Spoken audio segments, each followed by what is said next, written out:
300 unit تک انہوں نے پاکستانیوں کو بجلی مفت دینی تھی.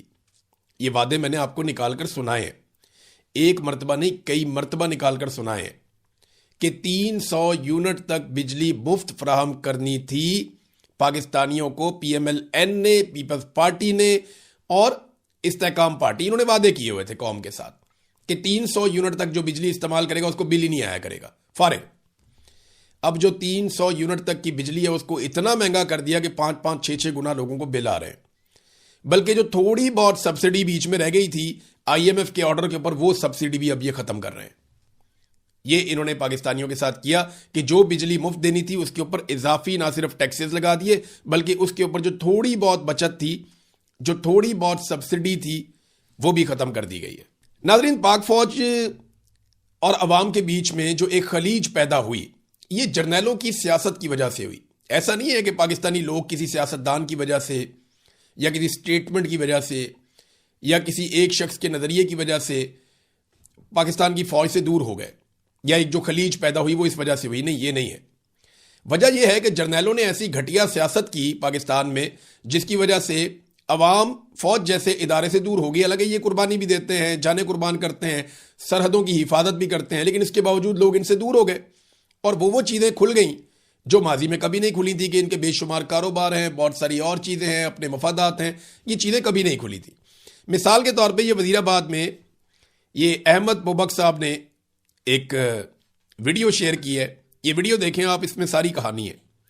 وزیر آباد کے اندر مارکہ حق کے بعد جو ہے وہ ایک عظیم الشان ریلی نکالی گئی اور اس میں پاک فوج کے ساتھ اظہار یکجہتی کیا گیا. اس میں لکھا ہوا ہے, مارکہ حق نے 1 سال مکمل ہونے پر پاک فوج کے ساتھ اظہار یکجہتی. ایک طرف مریم نواز کا فوٹو ہے, ایک طرف فیلڈ مارشل آصم منیر کا فوٹو ہے. تو 5 بندے یہاں پہ سویلین ہیں اور 5-6 بندے جو ہیں وہ یہاں پہ ٹوٹل 10 کے قریب بندے ہیں.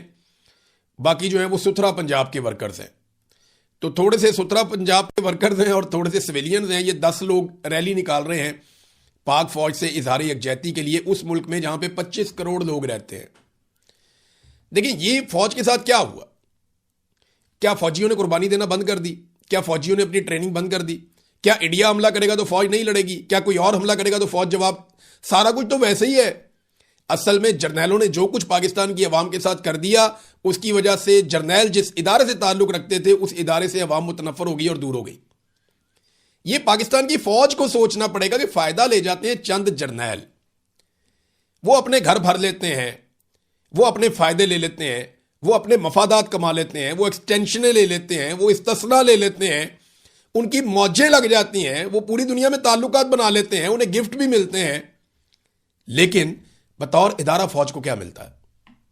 یہ تو فوج کو سوچنا پڑے گا کہ جب تک وہ سیاست میں مداخلت کرتے رہیں گے وہ غیر مقبول ہوتے رہیں گے, عوام ان سے دور ہوتی چلی جائے گی, جیسا کہ یہ آپ دیکھ رہے ہیں. ایک اور مثال آپ کو میں دیتا ہوں. یہ آئی ایس پی آر نے نغمہ جاری کیا اسے 6 دن پہلے. مجھے اچھی طرح یاد ہے آئی ایس پی آر کا نغمہ آتا تھا نا تو 24 گھنٹے کے اندر 2-3 ملین لوگ اس کو دیکھ لیتے تھے. یعنی 50-60-70 لاکھ لوگوں کا دیکھنا مسئلہ ہی کوئی نہیں ہوتا تھا. اب یہ 6 دن سے نغمہ لگا ہوا ہے آئی ایس پی آر کا سوشل میڈیا پہ اور یہ کو 50,000 لوگوں نے دیکھا ہے. 6 دن ہو گئے اس نغمے کو لگے ہوئے آئی ایس پی آر کے اپنے آفیشیل چینل کے اوپر. آپ اندازہ کریں کہ اس کے جو آفیشیل چینل ہے 6.5 ملین اس کے سبسکرائبرز ہیں, 6.5 ملین, اور 1 لاکھ لوگوں نے بھی اس نغمے کو نہیں سنا, اس کو نہیں دیکھا. حالانکہ ان کو تو فائر وال بھی نہیں لگتا. ہمیں تو چلو پاکستان میں فائر وال لگ جاتا ہے. موبائل فون کمپنیوں کو انہوں نے کہا ہوا ہے کہ روکو ان کی ویڈیوز کو, مختلف طریقے انہوں نے بنائے ہوئے ہیں, ہماری ویڈیوز کو روکتے ہیں, ریسٹرکشنز لگاتے ہیں, کوئی بات نہیں. لیکن آئی ایس پی آر کی ویڈیوز کو تو کوئی نہیں روکتا نا. تو 50,000 تک یہ سوچنا پڑے گا پاکستان کی فوج کو کہ لوگوں کو پاکستان کی فوج سے دور کرنے کے لیے ذمہ دار کون ہے.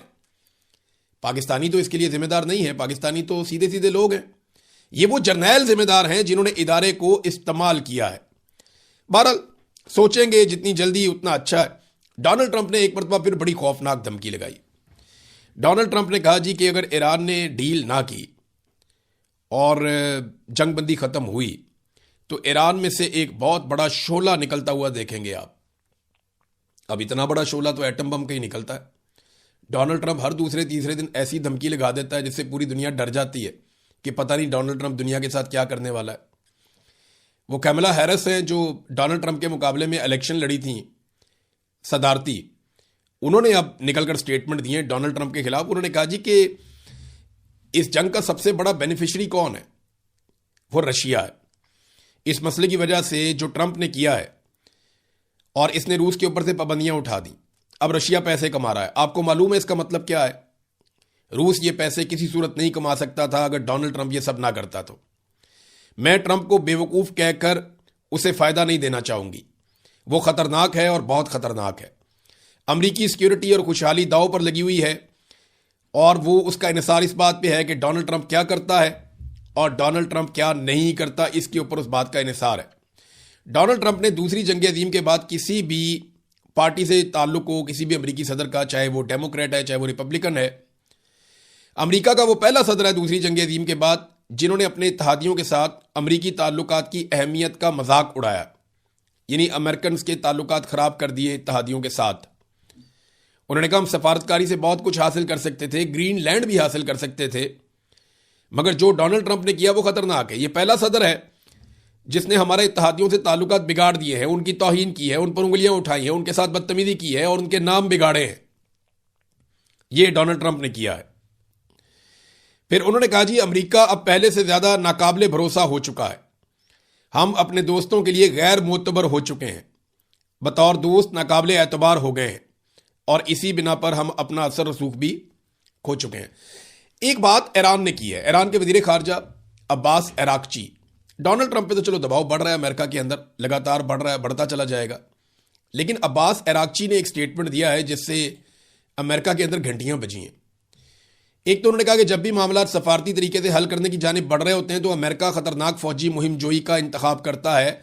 اب یہ امریکہ استعمال ہو رہا ہے یا جان بوجھ کر رہا ہے، یہ جو بھی ہو رہا ہے اس کی وجہ سے امن خطرے میں پڑ جاتا ہے، اور ڈونلڈ ٹرمپ ایک ایسی دلدل میں پھنس جاتا ہے جس سے پھر وہ نکلنا اس کے لیے مشکل ہوتا ہے.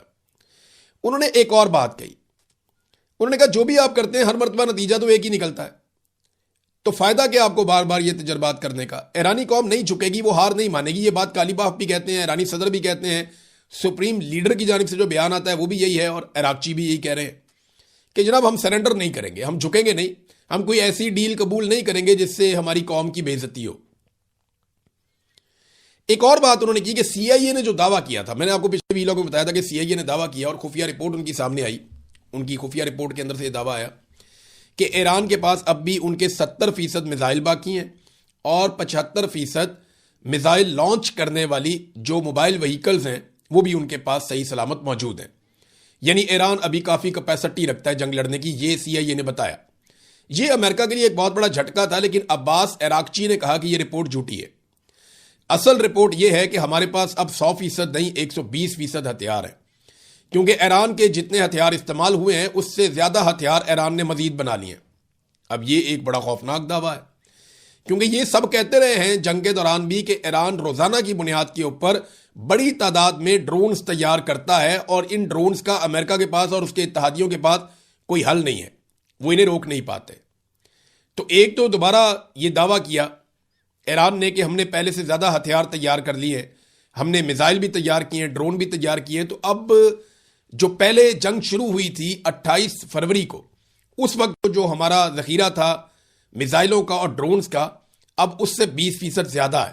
یہ عباس عراقچی نے اسٹیٹمنٹ دیا. دیکھیں جنگ کے میدان میں نا جب ماحول بنا ہوا ہوتا ہے جنگ کا تو ایسا ہی ہوتا ہے، لوگ بڑھا چڑھا کر بات کرتے ہیں اور ایگزیجریشن کرتے ہیں، پروپیگنڈا وار بھی چلتی ہے. اگر سی آئی اے 70% کہہ رہا ہے اور ایران کہہ رہا ہے کہ 120% ہے، تو اس کا مطلب یہ ہے کہ ایران کے پاس ہتھیار بہت ٹھیک ٹھاک موجود ہیں.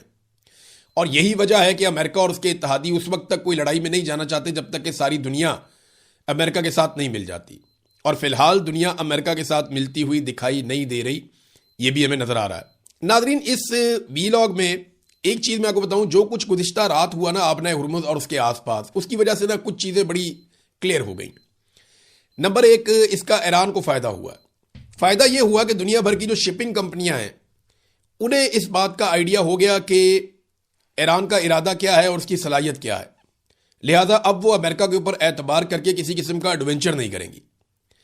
امریکی بحریہ کی موجودگی اس خطے میں بے فائدہ ہے، یہ بات بھی کلیئر ہو گئی کہ وہ کسی بھی بحری جہاز کو اسکاٹ کر کے وہاں سے نہیں نکال پائیں گے، اور اگر وہ جہازوں کو نکالیں گے بھی تو یہ مستقل طور پہ وہ نہیں کر پائیں گے، ہر جہاز کو تحفظ دینا امریکہ کے بس میں نہیں ہوگا، اور کوئی بھی جہاز فائرنگ کے ان حالات میں اس خطے سے باہر نہیں نکل سکتا۔ اور ایک ایرانی جو جیمرز کی ایک صلاحیت ہے، وہ بھی کل رات کو پتہ چلی کہ ان کے جیمرز کتنے تگڑے ہیں اور کیسا سسٹم انہوں نے انسٹال کیا ہے آبنۂ ہرمز اور اس کی سراؤنڈنگ میں۔